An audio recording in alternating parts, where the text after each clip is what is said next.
सीवान के बड़हरिया विधानसभा में इस बार कई सारे उम्मीदवार मैदान में हैं, लेकिन इस बार के विधानसभा चुनाव में बड़हरिया के कुछ सामाजिक कार्यकर्ता लोकल नेता को वोट देने की अपील करते नजर आ रहे हैं।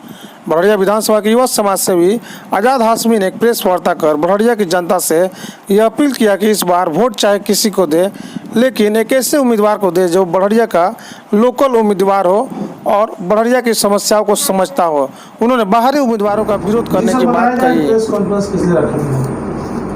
देखिए, सबसे पहले मैं अभी आप जितने लोग हैं सबको तहे दिल से स्वागत करता हूं और बड़हरिया के सारे सम्मानित जनता को, बड़हरिया विधानसभा के सारे सम्मानित जनता को आदाब, सलाम, प्रणाम।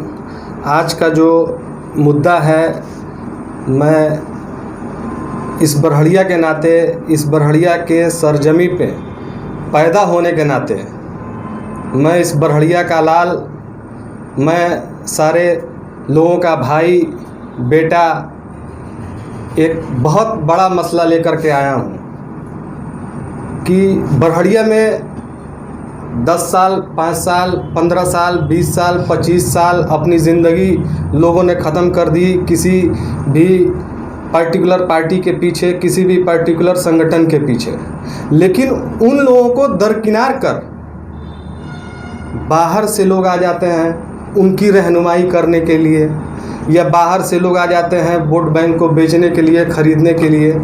इस मसले को लेकर के आज का हम प्रेस कॉन्फ्रेंस किए हैं कि अपने लोगों को, बड़हरिया के लोगों को हम जागरूक कर सकें कि किसी के झांसे में नहीं आना है, किसी के बहकावे में नहीं आना है, किसी वोट के ठेकेदार के झांसे में नहीं आना है। आपका अपना वोट है, आपका अपना अधिकार है, जिसको दें सोच समझ के दें। बड़हरिया के बेटे को दें, बड़हरिया के लाल को दें, बड़हरिया की सरजमी पे जिसने अपनी ज़िंदगी या वक्त गुजारा है उसको दें।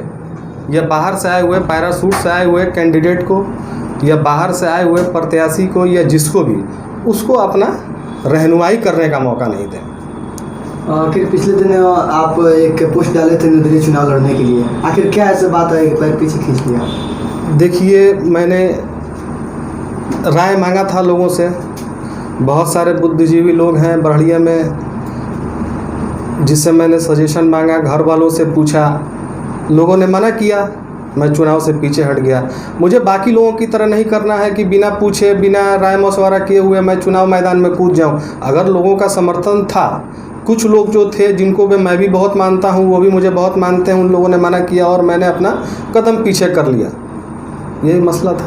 आखिर क्या माना जाए, भविष्य में आप चुनाव बड़हरिया से लड़ सकते हैं? देखिए, ये बात की बात है, वक्त और हालात अगर सही रहा, सब कुछ सही रहा तो इंशाअल्लाह देखा जाएगा। अगर ज़रूरत पड़ी तो मैदान में आएंगे। आखिर आपके नज़र में किनको इस बार वोट दिया जाए बड़हरिया में उचित होगा? देखिए, ये मेरा मसला नहीं है, ये लोगों का अपना व्यक्तिगत मसला है, अपना उनका अपना। देखिए, मैं आज की जो मेरी लड़ाई है, आज का जो प्रेस कॉन्फ्रेंस है, वो इसी मसले पे है ना कि हम कौन होते हैं बताने वाले कि आप किसको वोट दीजिए या नहीं दीजिए, या कोई भी कौन होता है बताने वाला कि आप मुझे वोट करिए या इनको वोट कीजिए। लोगों को समझ है, पढ़े लिखे लोग हैं, सोशल मीडिया का ज़माना है, अखबार पढ़िए, आप काम को देखिए, परखिए उसको, जो भी कैंडिडेट लड़ रहे हैं उसके बारे में आप पता कीजिए, पता करके आप वोट कीजिए। आप जब पता करके वोट करेंगे, पढ़े लिखे को वोट करेंगे, काम करने वाले को वोट करेंगे, तब तो बड़हरिया की तरक्की होगी ना। या वोट के ठेकेदार को अपना वोट बेच देंगे तो कहाँ से बड़हरिया की तरक्की होगी? क्या लगता है इस बार के चुनाव में लोकल मुद्दा मायने रखेगा? हाँ, लोकल मुद्दा एकदम मायने रखना है। बड़हरिया थाना का मसला हो, ब्लॉक की दलाली का मसला हो, चिकित्सा का मसला हो, मुद्दा तो रहेगा। दलाली तो ख़त्म करनी है बड़हरिया से। ये जो लोकल दलाल बने बैठे हैं ना, वोट के ठेकेदार बने बैठे हैं, दलाल बने बैठे हैं ना, इस चीज़ को ख़त्म करना है। जब तक ये चीज़ ख़त्म नहीं होगा, बड़हरिया से कभी बेहतर विधायक या बेहतर रहनुमा आ नहीं सकता है। लोगों को अपनी इसी नर्क में ज़िंदगी गुजारनी पड़ेगी जब तक आपके वोटों को बेचता रहा जाएगा। क्या आपको जागरूकता करने के लिए कैंपेन करना होगा?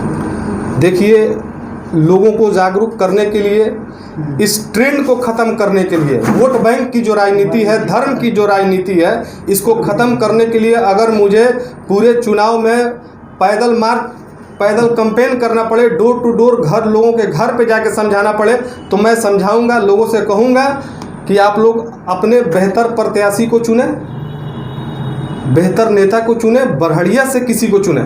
ये नहीं कहूँगा आप किसे चुने, आपके नज़र में जो बेहतर हो उसको चुने, चाहे वो 10 वोट लेके आए, 10,000 लेके आए, 25,000 लेके आए। कल के बाद, चुनाव के बाद आपकी रहनुमाई वही करेगा।